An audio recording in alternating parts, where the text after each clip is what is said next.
Jalen, obviously you mentioned about the future you guys have ahead. This summer you have some decisions to make in terms of an extension, Boston, if it gets offered. What is kind of your mindset about that this summer, and what is your expectation for how that'll play out? You asked what's my thought process? I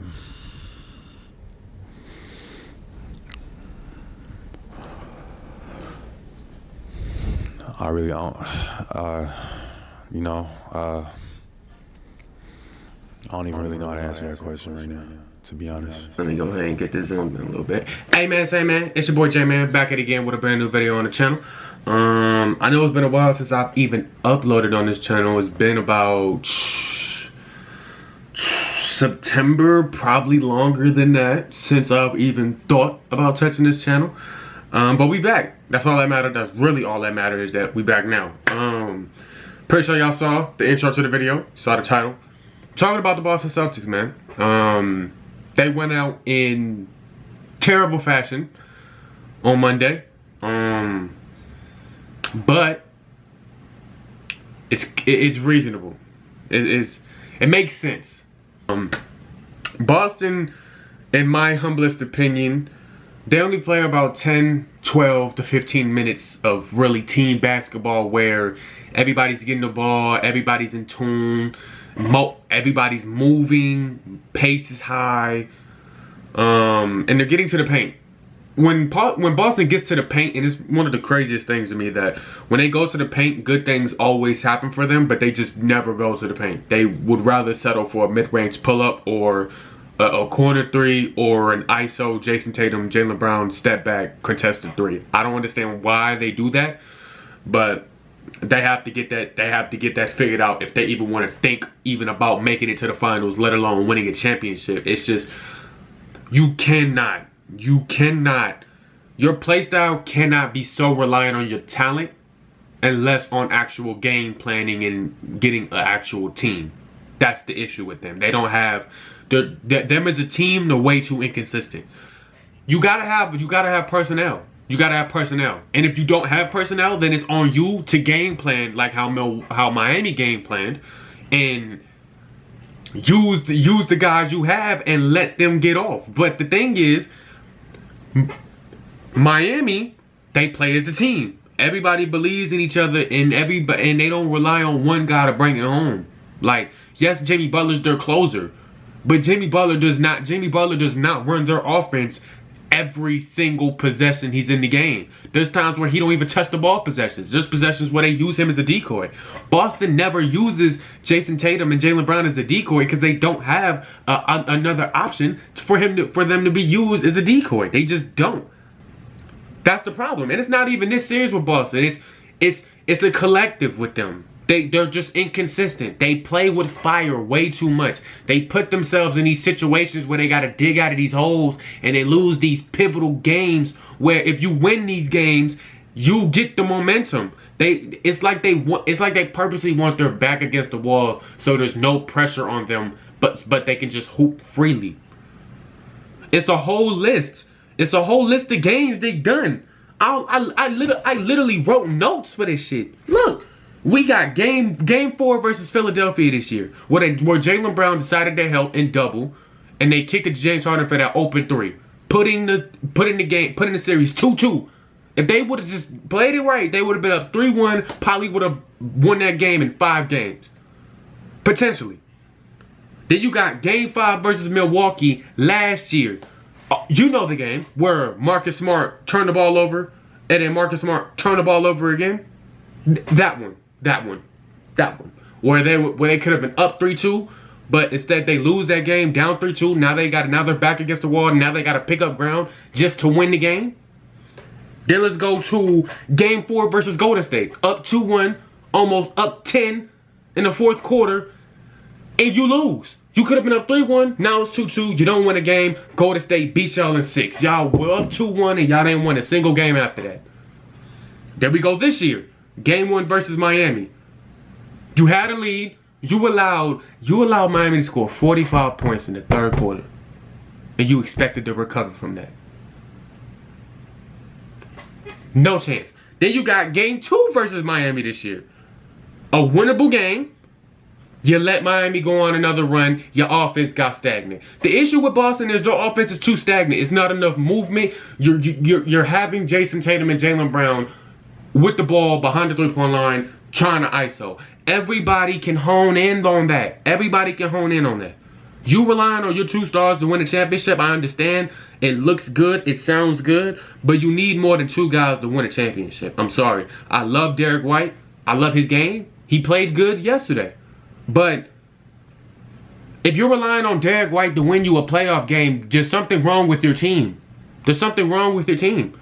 And that's where Brad Stevens needs to look at this team and really evaluate what this team really needs. If you ask me, if you want to keep Jaylen Brown and Jason Tatum, that's cool. I understand it. You got 2 All-NBA guards.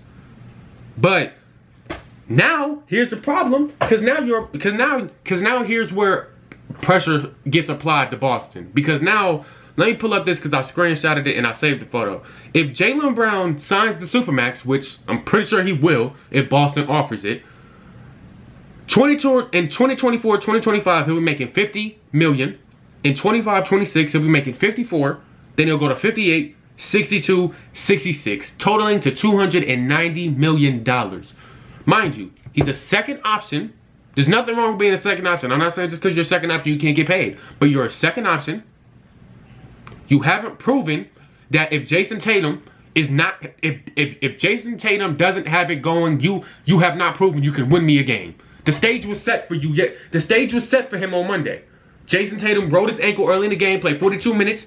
You could tell certain moves he did, he was grimacing off of it. He didn't have really full flexibility. He was kind of out the game. He didn't really have anything. It's on a platter. It's on a platter for Jaylen Brown to win this game, shut everybody up and say, I'm worth this $290 million.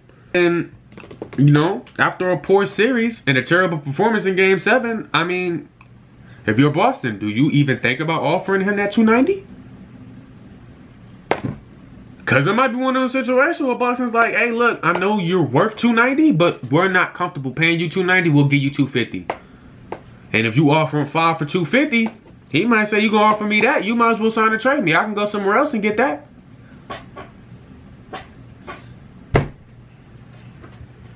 From if you look at the optics, he's worth the money. But when situations like this happen, is he worth the money? You about to, if you pay him that money, his last year of his contract, he's making almost $70 million. If you make that investment, you have to make sure that Jason and Jaylen, during a scenario where they can win, where they can actually win. You got to build a competent team where they can win. But the issue is, if you pay Jaylen Brown that money, that's going to hurt in the later years when you got Jason Tatum making $50 million, you got Jaylen making almost $70 million. That's $120 million just between them two. That means, what my team going to be at that point? Because now with the new salary cap rules, I'm not going to be able to sign anybody in the buyout after All-Star break. I'm not going to be able to buy nobody through there. I'm not going to be able to trade for nobody because the salary caps will never match. I can never send cash considerations. I don't want to get rid of my picks because there's a chance that we could be bad and I might need them. So if you're Boston, Brad Stevens, you have a decision to make. Are you going to pay him? Are you going to pay Jaylen Brown that money and plan to keep him? Or are you going to pay Jaylen Brown that money and try to trade him? They have to make an option. I would prefer, because it's hard to find duos that can average 50 on. It's hard to find duos like that. But if you do trade him, you got to get something back for him. If I was Boston, I would try to get Dame back for Jaylen Brown. I've been saying this for years now. I think that swap could actually happen if you just get the personnel and you just get the picks in that situation correct. You might be able to actually get that deal.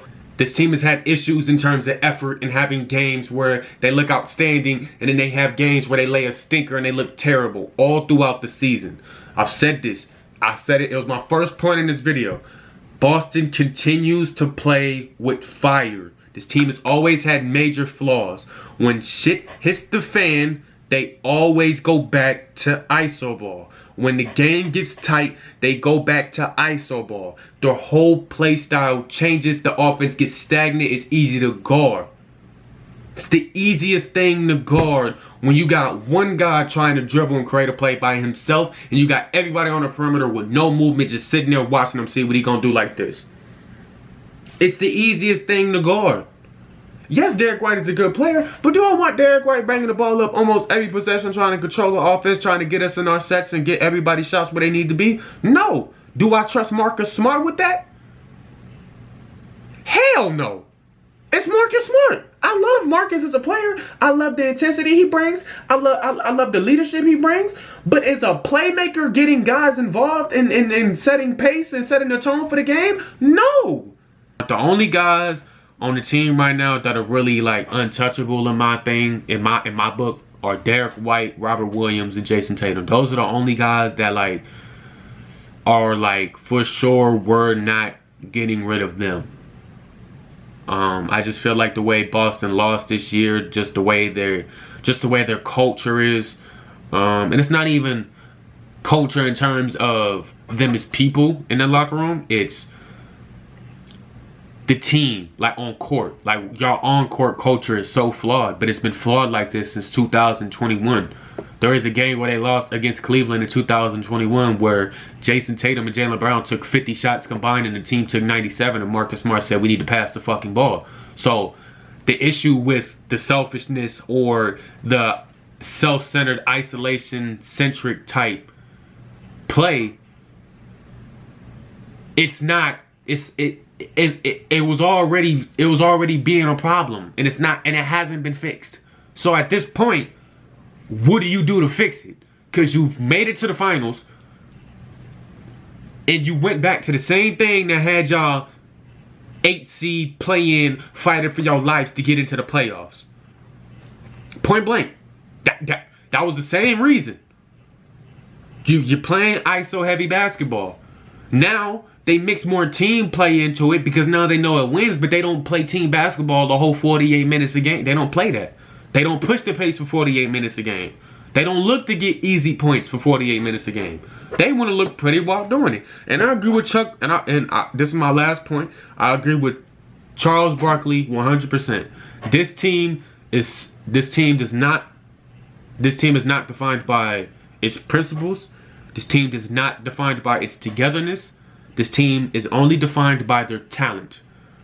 This team on paper can compete with anybody. But when you put this team in a playoff series against a team like Miami, who no matter what, they hold each other accountable.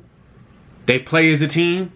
If it's a chain, everybody's linked together and that chain is unbreakable. This is what happens. You go down 0-3, you put yourself in a hole, you play with fire, then you think you can win 4 straight games to win a playoff series, exerting extreme amounts of energy just to get it back to 3-3, just to lose by 20 on your home floor.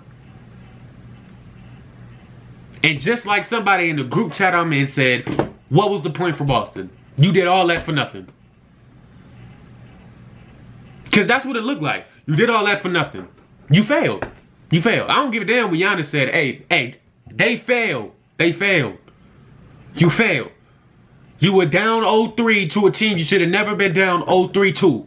Much respect to Miami, but there's not a single Miami fan that really thought this team could jump 0-3 on Boston.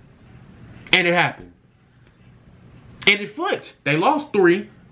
But at that point, Miami still had momentum because they had the mental fortitude to be able to stay solid over that. We see Boston quit in Game 3, so we already know their mental fortitude. They'll quit if shit hits the fan. If shit looked too tough, and it looked too hard, and it looked too challenging, they're going to panic. And somehow, somewhere, they'll think Jason Tatum and Jaylen Brown is going to bring them back in the game.